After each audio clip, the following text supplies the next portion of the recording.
Faith, love, openness, willingness.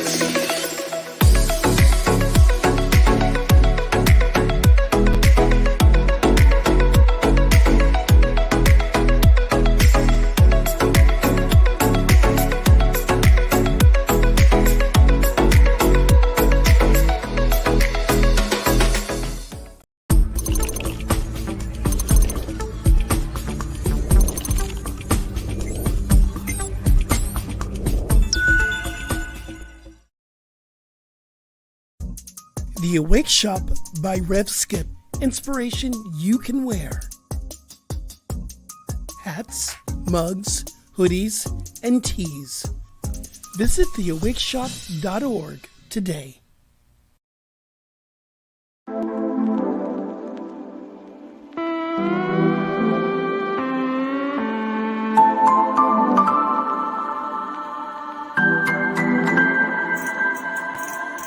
You're in the flow with Rev Skip.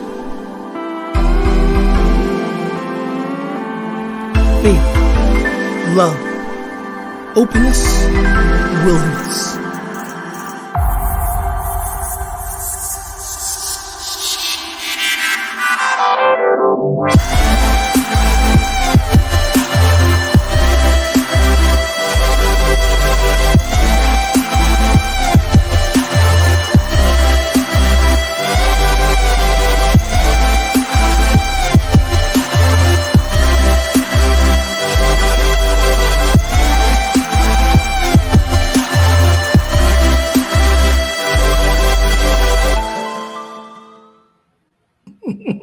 Hey everyone, welcome to another episode of In the Flow, right here on the New Thought Media Network. I'm Rev Skip. I'm Chad Bradford. Yes, you are, brother. And when you're in the flow, you got to have faith that transformation can happen. Love yourself through each and every step of the transformation. Be open and willing to have a new experience in your own spiritual development. You are in the flow. And if this is your first time watching the broadcast or listening to the podcast, we invite you to subscribe, love, like, share, tell your mama, tell your people, tell everyone to tune in. Right, Chad? That's right. Yes. Oh my God. Oh, man. I love you, Chad. How you doing, brother? What's going on? This is exciting. I'm doing great. I'm so thrilled to be here for another week. I'm actually on the road. You can see behind me for those of you watching. Yes. I am in a hotel room in Utah, of all places. I have never been to Utah before in my life. I'm here at the Utah Shakespeare Festival seeing a friend playing Richard III in Richard III. Wow. Aidan O'Reilly, one of my brothers from, we did Shakespeare for over a decade together, and he's hitting the big time real fast. And so I'm here enjoying it. It's beautiful. It's just, I'm kind of blown away by the beauty of the mountains here. And, yeah, I've heard about that about Utah, but I got to ask you, because, you know, if our listeners don't know and our viewers don't know, you are a working actor yourself. How's it to be on the other side, to be an audience member when you know Shakespeare? You've done Shakespeare quite a bit. How's it for you to be the audience and just chilling and taking it in? That's a dangerous question. Yes. I know, brother. No, it's good. It's, you know, because it's so funny now that I've been directing a while too. You're sitting there, you've got your critical eye, and this is life too, right? You've got your critical mind saying, "Ooh, what about this? What about that? Ooh, that was good. Ooh, I would do this." But then you've got to at some point say, "What am I here to do?" All what theater and the arts are. That's teaching empathy. It's a practice in empathy, walking in another person's shoes. And so I think it's Rainn Wilson from The Office, a famous actor. He says something like, making art is prayer. Yes. You know, that we're always in communication with the divine. And so you do have to kind of give over and just say, you know what? That is their production. And here, of course, is super high quality. Right. So I don't, but just in general, I mean, you know, you give over to it and you say, this is what they're saying. And when you give up your preconceived notions, then you can really learn something new. It's about keeping that beginner's mind. I love what you're talking about. And, Brother Rain, man, he's a deep spiritual brother. He has dropped some nuggets for me that has changed how I see myself in spirit, how I see my spiritual walk. I love me some Rain. He's a deep brother. Yes, I heard him first on Oprah, and he just blew my mind, Okay, we have those guests that, we reach for the guests that we want to have on the show. Then we have those superstar guests that we really reaching for. Let's reach for Rain Phillips. Can we do that? Oh, boy. Yes, please. Oh, my God. I love that. I love that. So what's going on? Are you a daddy yet? When is this baby coming? Oh, Lord, Skip. Oh, not yet. I gotta. You're giving me hot flashes thinking about it. But, I got about 2 weeks before little baby Eliza is here. 2 weeks. And before that, I will say there's another very important birthday in my life. My grandmother, my dear grandmother, turns 98 years old in less than 2 weeks. Wow. And so I'm kind of praying that Eliza will share a birthday with my grandmother. Oh, that is so that amazing. Would just be sweet. So amazing. Congratulations on all fronts. Thank you. And it's, one of the things that maybe we'll talk to Jeremy about when he gets on, because he's a father, and what it is to be, young spiritual man bringing up daughters in this world. I got to believe that it's probably the most important job that you could have. It's a complete reimagining of what it means to be kind of a masculine presence in the world today. Yeah. We're very authentic. We're very transparent on this show. I go to therapy, so do I. Every now and then. So do I. And I had a session a while back where my therapist set out a sand thing. Like she does sand therapy every now and then. And this was a while back, but we got into fatherhood, and just kind of, it's amazing what comes up for you when you think about transitioning to another chapter in your life. And it doesn't just have to be fatherhood. It can be any new chapter, because there's going to be excitement and grief. What is sand therapy though, brother? Because you just like that would. What's sand therapy, brother? That was like, what was that? Talk to me. I know. Okay. It blew my mind, Skip. It was wild because, like I said, this was a while back, but she had a kind of, it was about the size of a small coffee table, and it was this sandbox. And then she has tons of action figures and miniatures, and she'll say, okay, this is your career journey. And just make a picture with all of these figures in the sand like you're a child. And then she says, now interpret it. And you start interpreting your own creation, and you're like, oh my gosh. Oh my gosh. And you start learning about yourself. It's this beautiful thing of like where play and creativity can be a way into getting to that authentic self and digging deep. You got to applaud that. When you can take, and this is the reason why we use the terminology at Agape International Spiritual Center and Agape University, where I was their student for over 15 years, that we call it play work, or work play, or play growth work, whatever, but we put that play in it. I believe it gives us a new perspective of what we're truly doing in transformational development. It is time we get to play in spirit. We get to play in our life. I love that. I want some sand therapy. I'll come out to LA. We'll go down to Santa Monica. I'll bring my action figures. And please. Well, and eventually you might have to come out to Fort Lauderdale. I am not, Hey. I've been on this journey right now. Some people know I'm on a journey of candidating for an associate minister position and Fort Lauderdale CSL, Fort Lauderdale Center for Spiritual Living. Just to know, our New Thought Media Network is a CSL ministry. So that has been kind of what I've been working on this week, and getting prepared to do that. I've been doing some online classes, meeting some people online, and it's just been a wonderful experience.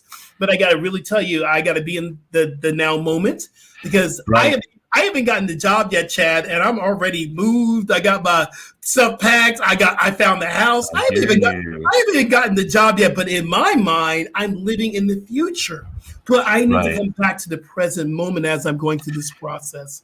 I wonder, is it okay, Skip? Can you talk about like how do you kind of navigate that? Because it is like we do want to speak things. We're using affirmative prayer. We're visualizing, but we also need to be in the present moment in order to do that work. So how do we kind of navigate that? Yeah, it's a difference from speaking affirmative about what you desire and what you are, the affirmative prayer we speak and remembering of who we are. And there's a difference from future tripping and living in the future. Because there's no power in living in the future. So I'm already unpacking my dishes and I'm moving my couch that's been in storage over on this side. Yeah. Brother, I haven't even found a house yet. And let's rewind a little bit. I haven't even got the position yet. I'm still at it.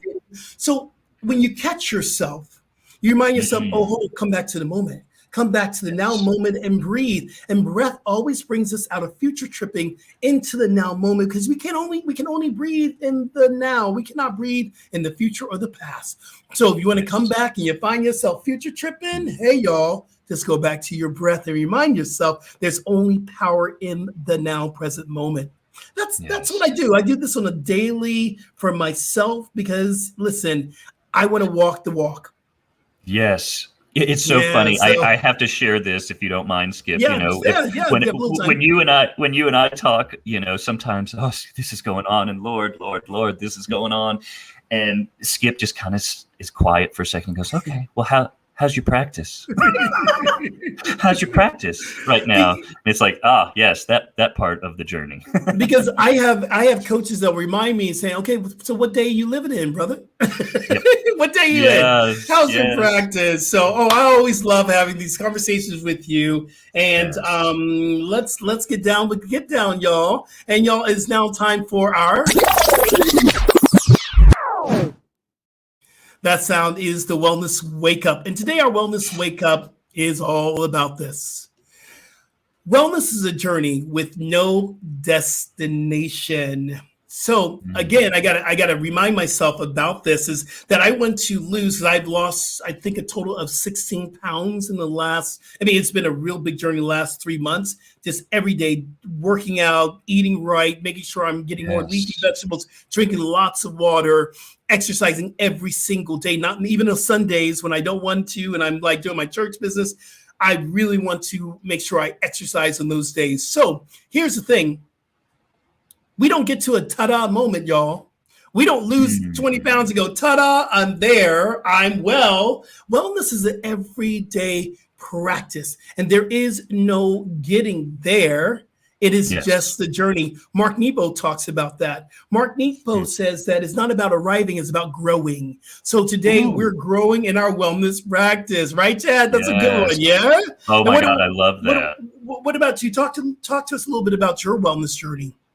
Yes, well, I want to give just a little preview, but no spoiler, of our great guest today, Jeremy, who does say in the book something like, part of what can kind of trap us is this idea of I'll be happy when X, Y, and Z happens. Yes. And that is my wellness journey with my health and my fitness and my career as well. I grew up without my dad being around for a while, as you know, and I started to look to very strong, masculine, muscle-bound guys for what does it mean to be a man in the world? And so sometimes I look at myself, you get kind of that body dysmorphia of like not being able to really see yourself clearly. Yes. And it's about what you said in the opening, being able to be there with yourself. One of the things that you've taught me is how to forgive myself, how to let myself say, okay, that happened today, but I get to wake up tomorrow, and transformation, like you say, begins with a choice, and I can begin again tomorrow. I Yeah. love that. I love that. And before we move on, I want to acknowledge one of our longtime supporters that's on this live podcast recording. Janice is in the house. So thank you so much for your longtime support since day one. She has been part of the flow. And thank you so much for your continuous support. And all our viewers and all our listeners, we absolutely love you. Yes, we do. Yes.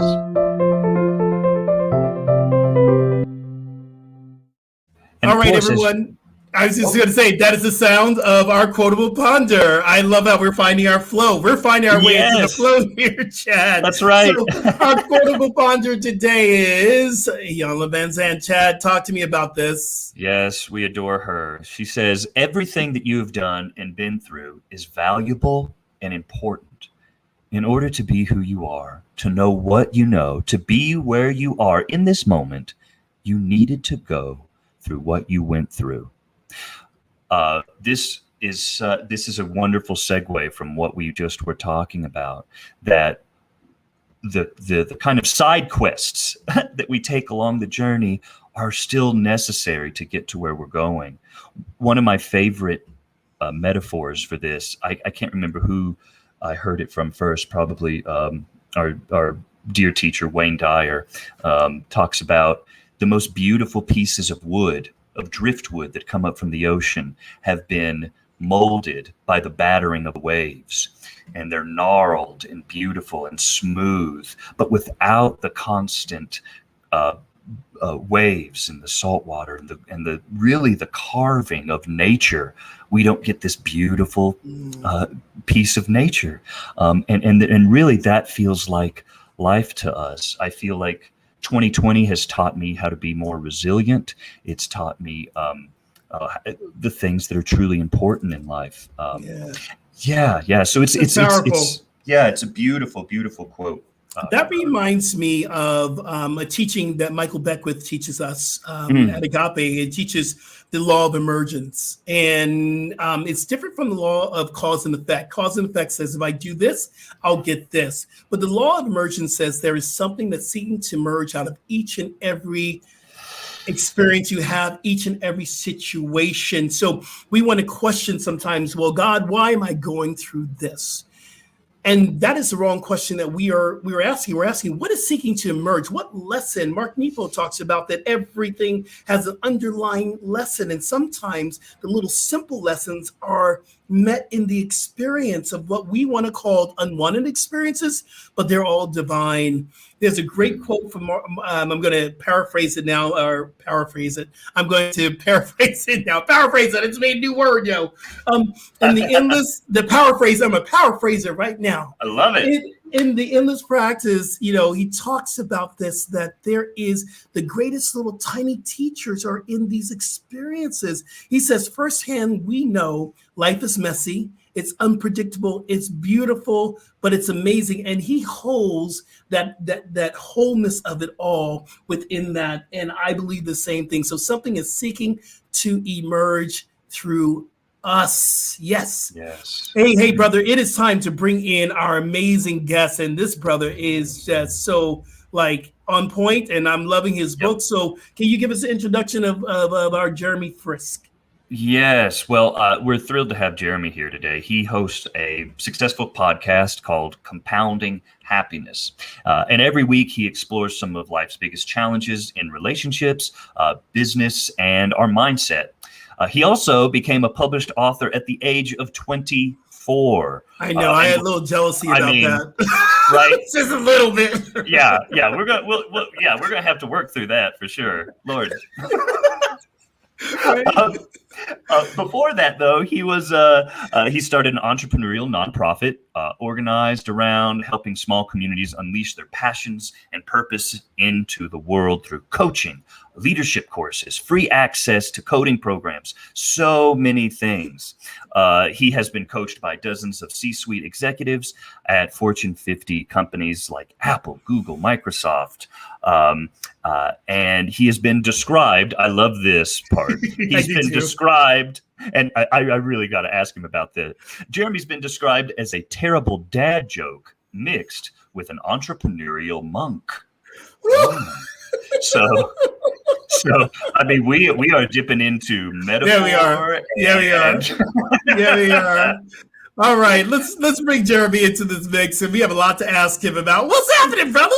How's it going? I was cracking up backstage just hearing all these jokes. It's a pleasure to be here, and I'm stoked. This is going to be such a fun conversation. Yes. I love it. Well, I do have to ask you here at the very top, a terrible dad joke mixed with an entrepreneurial monk. Can you break that down for us real quick? Definitely. So one of my, I guess you would call it a fear in life, is I don't want to ever be labeled as just one thing.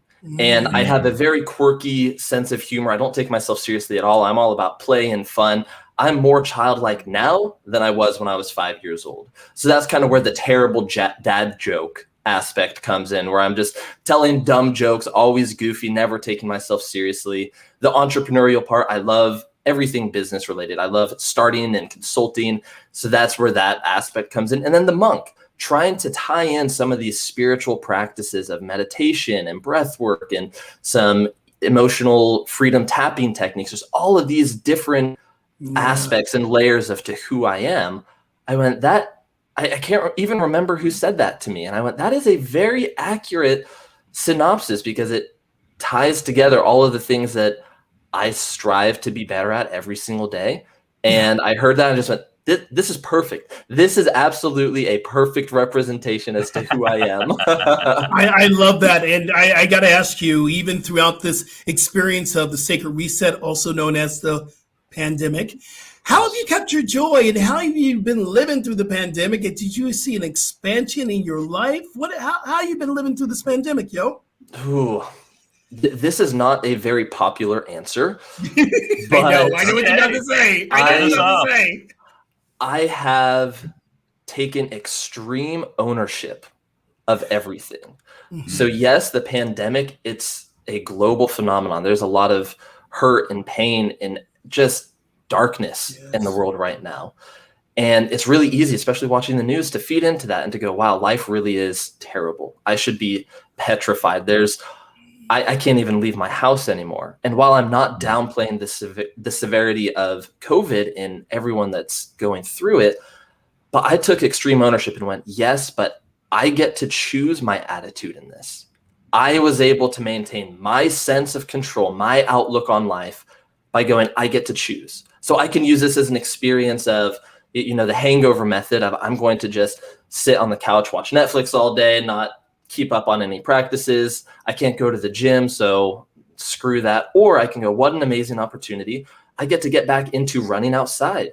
I can do home workouts in my living room. I can meditate more. I get to sit at home and just take a deep breath, something that usually would escape me. So I've been able to keep my joy, keep my excitement, my happiness levels by taking ownership of it and not staying in a victim mentality of, this is the worst thing that's ever happened in the world, to, but what's trying to emerge? How am I going from this? Similar to what you guys were just talking about, of shifting that why question into a what or a how. And so that's been my experience with the pandemic of, let's reframe, why is this happening? Because that's a terrible question. You'll come up with a billion reasons as to why this is happening to you. And none of them are positive either. None of them are positive. When you're in victim mentality, you can create scenarios in your head for you to continue to be the victim.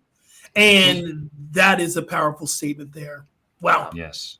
Yeah, I love that you said, you talk about loving all things business. It sounds like having just kind of been through some business it's almost as if you did a SWOT analysis on your life. What are my strengths, weaknesses, opportunities, and threats in my life right now that I can...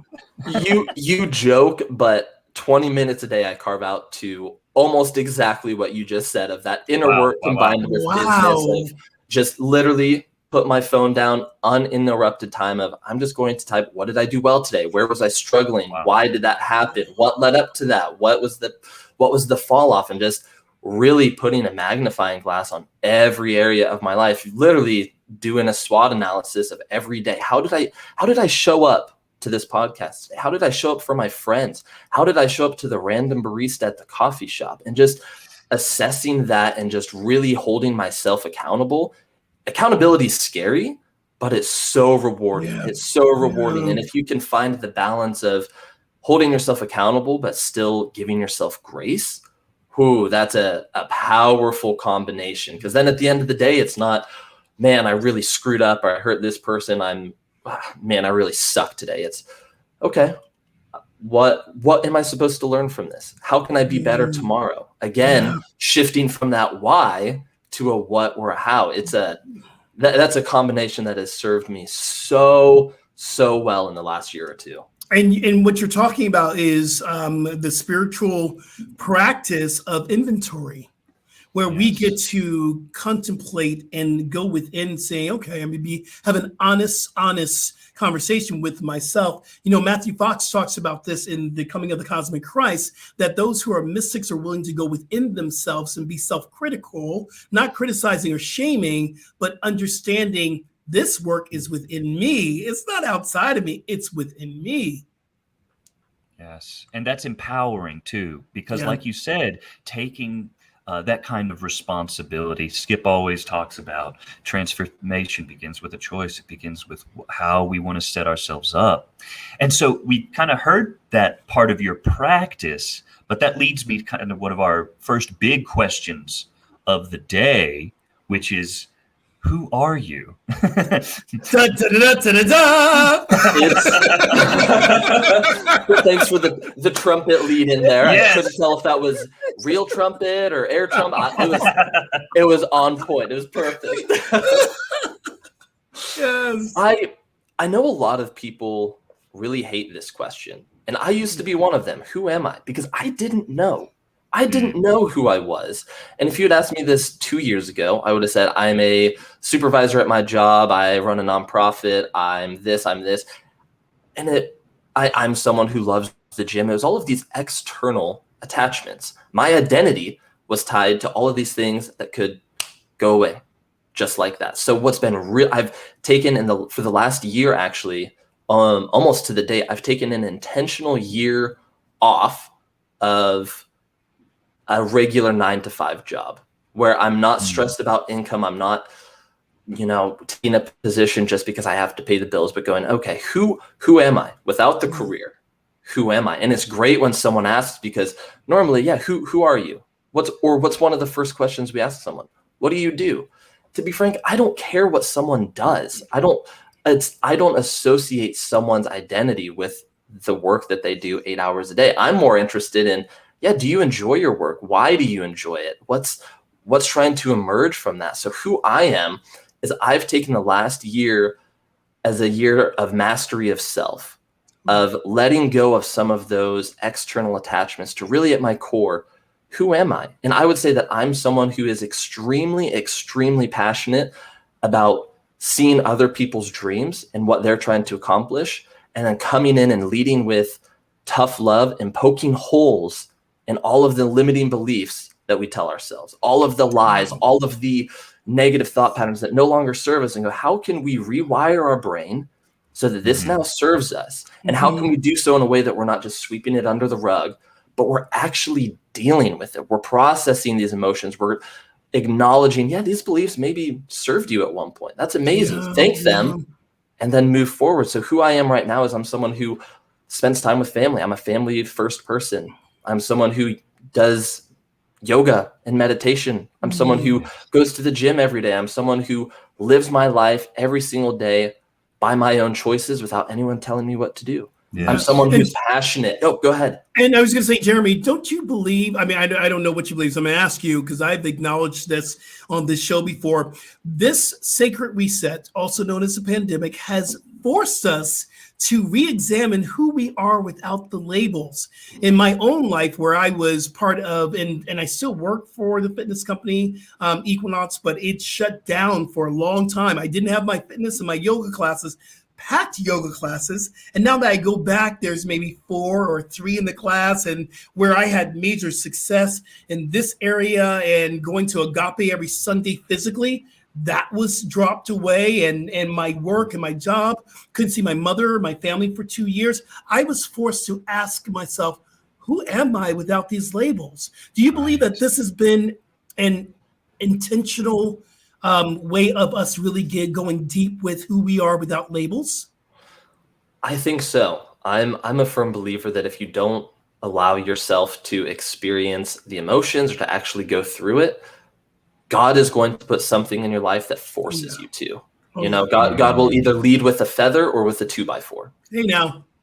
And it always leads with a little tap, tap, tap, tap until the 2x4 is going, boom, I told you. Yes. It's never just an out, lightning from the sky moment. It's like, what was leading up to this? And I really think that the pandemic was God really looking down and going, okay, there needs to be something that causes people to stop, reflect, and get back to the core of what it means to be human, what it means to be a source of energy, what it means to love, to connect.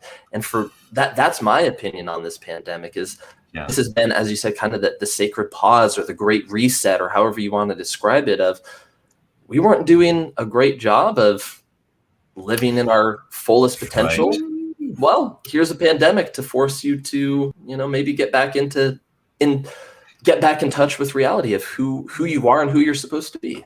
Right. It makes me think of Reverend Michaels. He talks about meditation being paying undistractable attention, right, to reality. Mm-hmm. And so, just in service of what you're saying, finding those, I feel like perhaps as a society, disease, unrest, all of these things were happening, but we weren't necessarily paying attention. We get so I feel like sometimes we become masters of distraction, and that's how we get through life rather than doing our daily personal SWOT analysis. Copyright Jeremy Frisk. You'll be hearing from my lawyer. Yeah, you got to give him some props right now. We've given you the credit, brother. We ain't stealing. We ain't stealing. We just bring it to light to what you wrote. But I do want to say, I do want to bring something because this is a good segue to your book, The Lies We Tell Ourselves, because you write on page 24 something that I don't know if anybody else out there knows their Enneagram number, but I am right. I am right on a 3-4. So that kind of so what I'm getting at, achieving, moving forward, and sometimes when we are great, when achievement is part of who we think we are, our career and what we do starts to become a mask for our authentic self. But you write, people, this is page 24 of your book, people who set insane, Titan-sized goals are often trying to make up for a lack of self-love and believe that once I get blank, I'll be happy. I wonder if you can just talk about that for a minute in conjunction with what we're talking about today. Definitely. One of the quotes that I heard 2 years ago that just changed my life was from Kyle Cease. And interestingly, you had Harold Payne on the show last week, who's opened for Kyle, good friends with him. So that was a pretty cool seeing him again. I was like, oh, yeah, that's Harold. He's with Kyle. So that was pretty cool synergy there. But he has a quote that says, what could happen if we changed? Oh, now I'm blanking on it. Just blanked on the quote. It's okay. It'll come back to you. That's how we roll. That's how we roll. It'll come back. It is nice in this visual format, though, to see somebody else whose synapses, watching your synapses fire. You can see my brain. It's working. It's working. It's working. It's working. It's coming back. It's coming back. Yes. So it's back. So he says, what if we changed it from when something happens, I'll be happy, to when I'm happy, things will start to happen. Ooh, okay. That's Wayne Dyer, too. Say it again. I know, but go ahead, say that again. That was good. What if, that was the first time I had heard that concept. So what if we changed it from when something happens, I'll be happy, to when I'm happy, things will start to happen. And to me, as an achiever, always, I need the hottest girlfriend. I need the best job. I need this. I need this. I need this. I need this. It was all in an effort to find peace. It was all in an effort to be able to love myself. And I realized that the days where I was setting, okay, I need to do 150 things. If I made my to-do list, the bigger the to-do list was, the more I was avoiding some emotion that I needed to go through, the less self-love and compassion and grace I had for myself. So that was always my indicator of how many goals do I have? What is the outcome that I'm trying to reach with them, and how big are each goals? And I noticed that on the days when I would set these huge goals of, I need to write for 6 hours today, Ooh. then I'd go, I would stop and think, why do I not love myself enough right now? Yeah. What is the disconnect within myself that's trying to find my worth in something external without realizing, no, I have worth because I am. I don't need to accomplish in order to find this worth. And so that concept came to me of setting these huge goals of, I need $500 million. Okay. Do you? Or do you need connection? Do you need love? Do you need compassion? I will do this when I have this. Or a friend of mine just texted me a couple of days ago and saying, well, when I'm a little bit more healthier, I'm going to join your yoga class online. I was going, wait a minute now.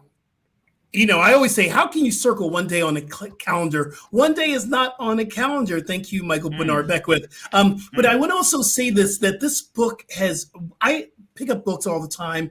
I love books. My library is very vast. But when I think of this book, I was so real. It was so authentic. And you talked about your process.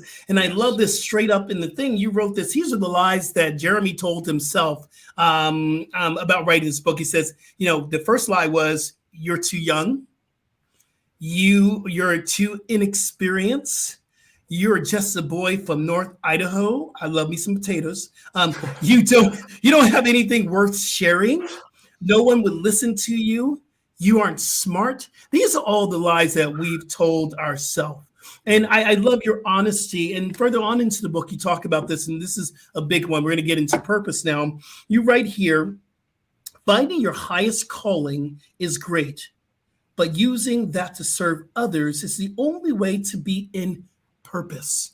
I want you to talk a little bit about what is purpose and how our listeners and our viewers can find their divine purpose.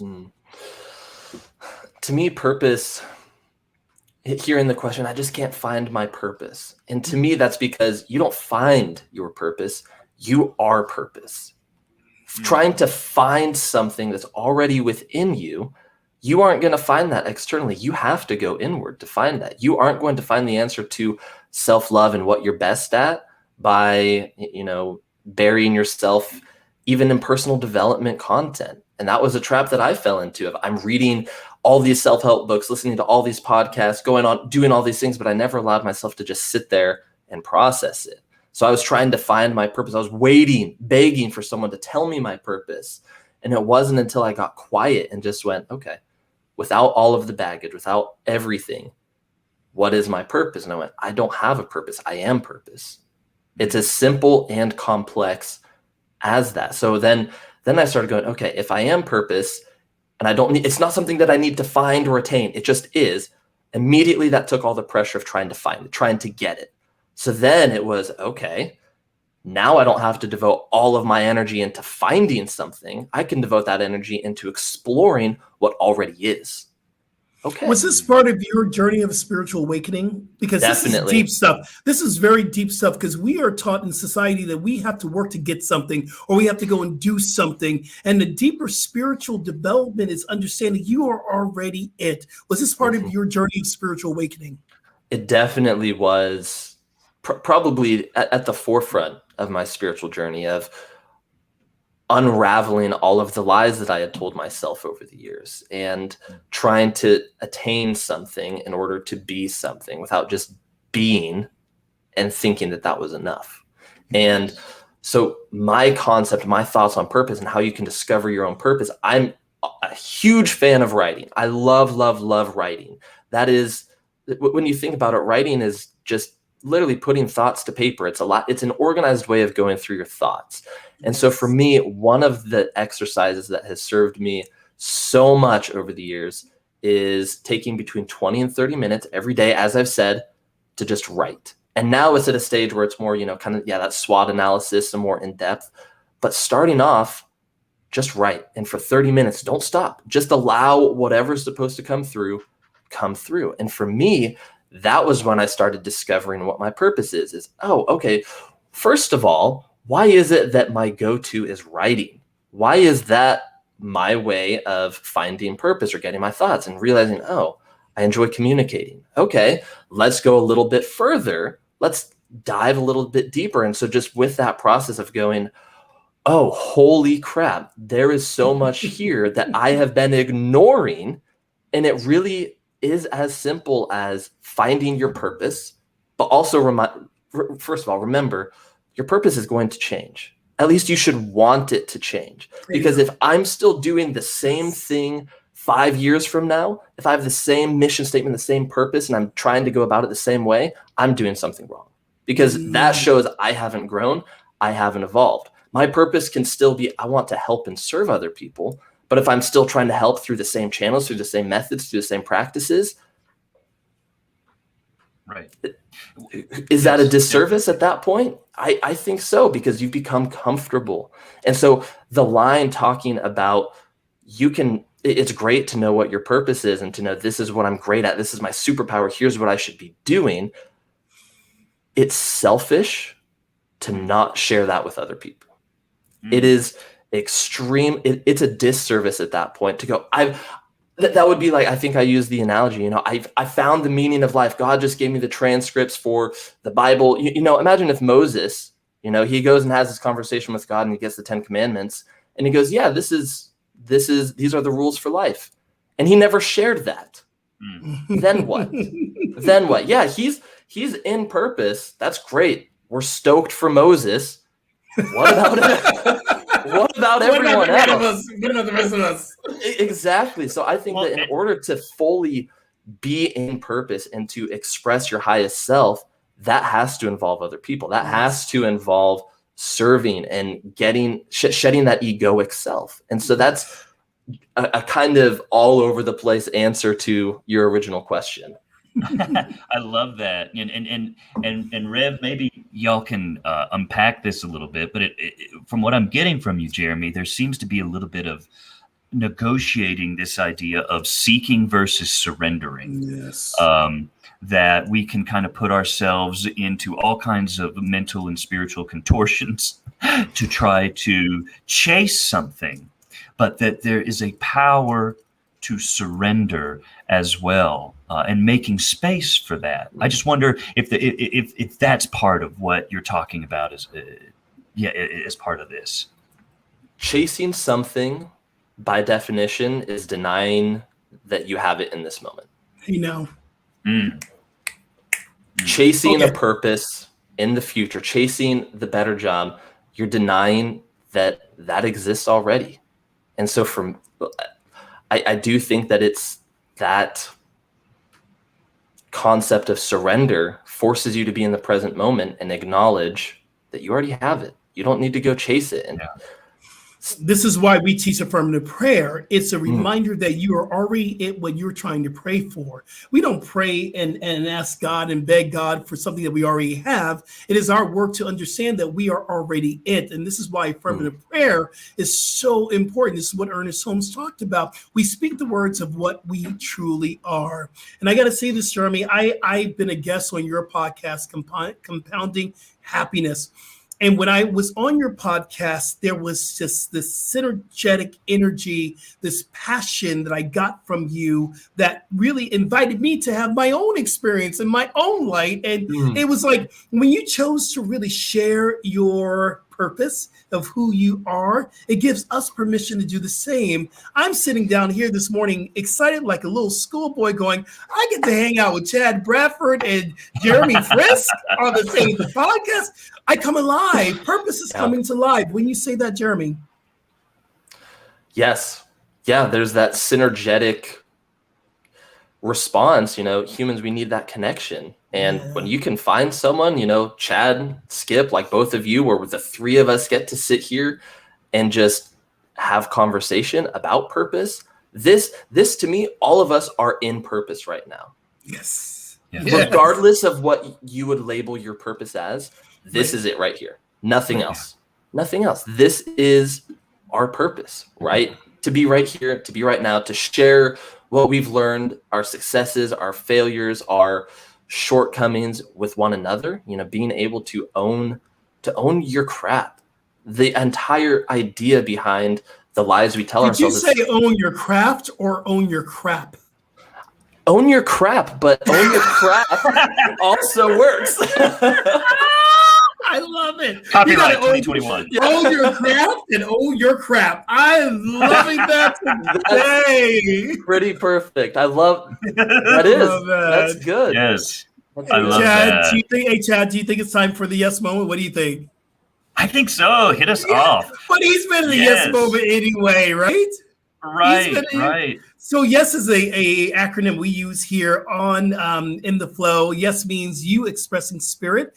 Chad and I just step back, which we've been doing anyway, and just learn from you. So everyone, we want to welcome in our Jeremy Frisk in his yes moment. Jeremy? I think that the hardest lesson that I've learned in the last couple of years is this concept of vulnerability as a superpower. And what does that mean? I was always taught growing up, showing feelings, showing your emotions, that made you weak. If you couldn't process all them, or you couldn't articulate, or you cried, or whatever it was, I had this pattern, this belief in my head that letting people in, showing people the demons, showing the dark side, meant that I was going to be abandoned, that I was going to be hurt, that there was something fundamentally wrong with me. And in my book, The Lies We Tell Ourselves, I really go deep into this concept of vulnerability as a superpower, because as we touched on, Skip and I, a few minutes ago, when you're vulnerable with someone, it gives them permission to be their truest, authentic self. Rather than waiting for them to give you the energy you want, be that source of energy for them. I was listening to a podcast the other day by Matthew Hussey, and he was talking about if you're super introverted and you go into a party hoping that everyone just gives you their energy, you're going in with the wrong reasons. Be the person going in with the energy you hope other people are going to give you. So this concept of vulnerability, I think, also ties into confidence. Confidence is one of those things a lot of people, myself included, go, how do I develop confidence? And I would say develop confidence through vulnerability. And with that concept, to me, vulnerability isn't about no one's ever going to hurt me again. I can't trust anyone. It's not denying that, but it's the knowledge and awareness of, yeah, but I'll still be okay. Even if this person hurts me, I'm still going to be okay. It's going to suck for a while, but I'll be fine. I'll get through it. And if you keep going through that process of being vulnerable and opening up and exposing yourself, your flaws, your strengths, your weaknesses, you start gaining confidence, because then you sit back and you can analyze and go, whoa, I'm the kind of person that if I have tough conversations, I speak my mind. I stand up for myself.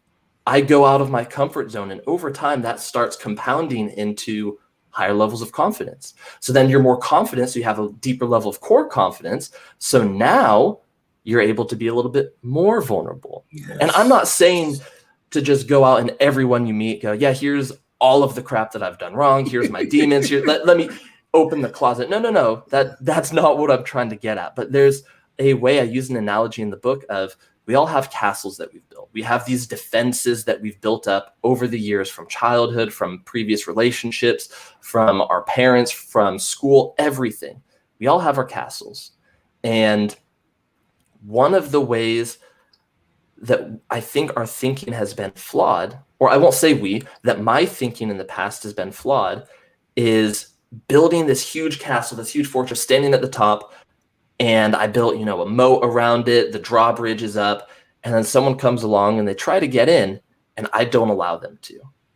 I say, yeah, if you want to know me, you're going to have to swim through the crocodile-infested waters. You're going to have to scale these 100-foot walls, and then even then, I don't know if I'll let you, because I have a whole team of archers behind me to shoot down anyone who gets too close. I love that. You know, Brene Brown talks about the same thing. Not everyone deserves to have your vulnerability. And so we don't just give that away, but we're open to receive that. I love, love, love. The little bit of time we have left, I want to, before we got on air, you know, you are the host of a very popular podcast. And for me, it's called Compounding Happiness. And for me, I'm going into producer mode. I'm going into, okay, how do we do this? I'm going, what's your numbers, yo? What you doing? And how you get out? You're going, yo, it's not about the numbers. It's not about the likes. It's not about the listens and the downloads. It's not about that. So, and thank you for teaching. Thank you for being my lesson, because I get a producer head. I'm going, well, how do you make this work? And you reminded me it's just about allowing it and just doing it and getting out there. But I do want you to talk about your podcast, because I love, and I'm a follower and a listener of your podcast. What is Compounding Happiness all about? Yeah, well, first of all, thank you for the words of praise and the recognition. It was my honor to have you on the show. I learned a ton from you, going through and re-listening to our conversation, taking some sound bites. I went, whoa, there were a lot of good nuggets in here. So Skip, thanks for being a guest, and I'm glad that I get to return the favor now. This has been fun. So with Compounding Happiness, the premise behind it is I realized, or I had the curiosity, what are the smallest things that I can change about my life that yield the greatest reward? You know, what's the least amount of input with the highest amount of ROI? Okay, what are those? So then I started looking in the mirror and going, oh, it's about habits. It's about mindset. It's about these routines. It's about having interesting conversations with people. So Compounding Happiness is discovering the way to experience more happiness and joy in your life through discussion and curiosity. Oh, I just saw you pulled that up. So it's all about meeting interesting people. So last week I had a conversation with a Buddhist monk, a former hostage negotiator, and a leader in high impact learning. So just all of these different crazy guests where, in my mind, they've become unlimited in some capacity, where they have gone and done something with their life through shedding a limiting belief. And each guest that I bring on, we start going through, okay, what was that limiting belief? How did you shed that? And then what lessons have you taken from that, so that you can get that 1% little boost that you need. If you're operating at 90%, that's great. Who wouldn't want to be at 91% capacity?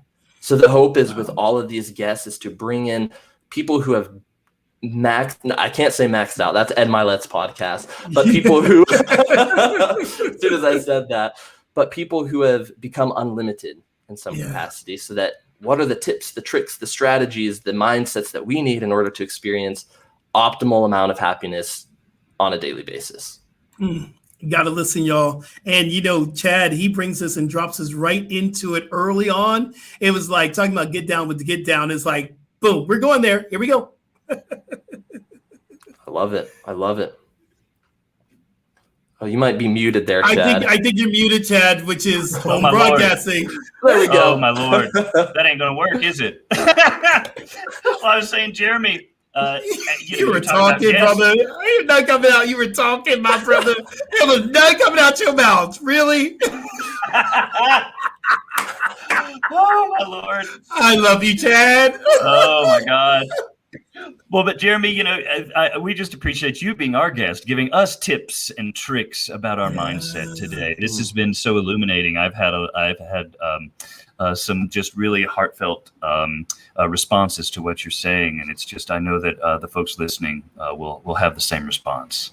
Absolutely. Thank you, Jeremy. Thank you. And where can we find you? We put up your website a couple places, but and I have a little social media envy too. I'm working through my stuff. What's your social media handle? It is so cool. What is it called? Frisky Guy 3? I'm like... Yep, Frisky Man 3. That's where you can find me on Instagram. It was a joke like 10 years ago. I have 2 older brothers and a younger brother. And my first email that I needed for Facebook, when Facebook came out, I needed an email. So my older brother, Alan, he created an email address for me. And it was Frisky Man. And I went, that's very interesting. This is probably going to get some strange looks. And I went, well, I'm not Frisky Man. That would be my oldest brother. I'm the third, so I'm Frisky Man 3.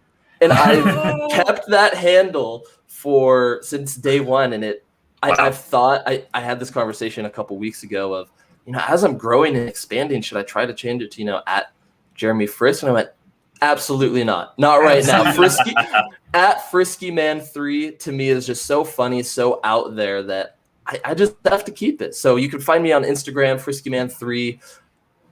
Website has all my social links, Facebook, Jeremy Frisk, Compounding Happiness. Give it a listen if you would like. And that's kind of my plug. That's what I have. And I love your website. In fact, when we're ready to develop our website for In the Flow for Chad and I'm going to really check out who did your website. And please don't tell me it was you, because then I'll have to get really angry. This boy does a website. Did you do your website too? Did you do your website?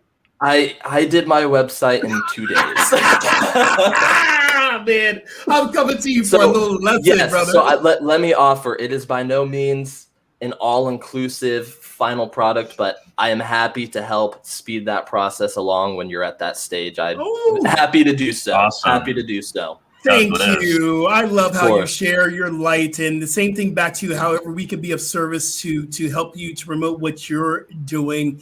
We are here. We are friends of your show. You're friends of our show, and hopefully you will. This is not the last time you'll be on, because you dropped so many nuggets for us. Yes, and we'll have you on again. Hey, Chad, where can people find you, brother? Yeah, you can find me Chad Bradford 1. That's on Twitter. That's on Instagram. And then you can hit me up on my website, chad-bradford.com. And then my prison program, Theater in Prisons, voicesuncaged.org. Oh, love the work that you're doing as well. And everyone, please follow us here. Again, subscribe and share and like and love all the things we do on the podcast and all the things we do on the social media, on Facebook, can only be done by connecting with our New Thought Media Network. We're so grateful for our producer, Diego, who helps to make all this happen. The New Thought Media Network is a CSL ministry that's all about sharing the light, oneness, and inclusivity. And if you believe in this ministry, I invite you to go to ntmedia.org/donate. Donate to this ministry, because this is all about making a difference, and we need your support. And if you want to, donate to my ministry, I take everything from Venmo to PayPal. You can send snail mail, a check, or whatever. You can find me on Venmo and PayPal at skip@skipjennings.com. And please go to my website and sign up for our newsletter, which I'm saying our now because our newsletter is all about the flow as well, myself and Chad. So sign up for our newsletter at skipjennings.com. Find out about my book. You can take me home, not cooking breakfast. You can find out about my app. You can find out about everything, Rev Skip, and get your In the Flow t-shirt. 10% will go to the New Thought Media Network. I think that's it, y'all. I think we did pretty good. Awesome. Yeah. Jeremy, once again, brother, you are the dope. You are the dopest, brother. You are the real deal. Thank you for joining us, man. Thank you for having me. And Chad, thanks so much. It was great to meet you. We hadn't talked before, so I anticipate a long future friendship with both of you. And I feel very honored, very blessed to be able to call you guys brothers and friends. And let's go change the world. Let's go change the world. Yes. Marching orders. Yeah. Love that. This has been a wonderful podcast, a wonderful episode, guys. Please join us next week. We have another important guest that's coming through here. And we always say at the end of the podcast, remember, transformation is a choice. And guess what? You can choose today. Until next week, peace and blessings, everyone. Thanks for joining us on today's episode of In the Flow. If you enjoyed this programming, please help us spread this joy. Be sure and give this video a like, leave a comment, and don't forget to subscribe. New Thought Media Network can be found on Facebook or our YouTube channel. Additional contributions are greatly appreciated at ntmedia.org/donate or find Rev Skip on PayPal and Venmo. Tune in on Fridays 10 a.m. Pacific, 11 Mountain, when Rev Skip welcomes a new guest.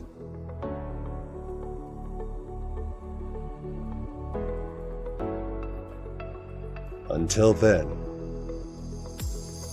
faith, love, openness, and willingness keeps us in the flow.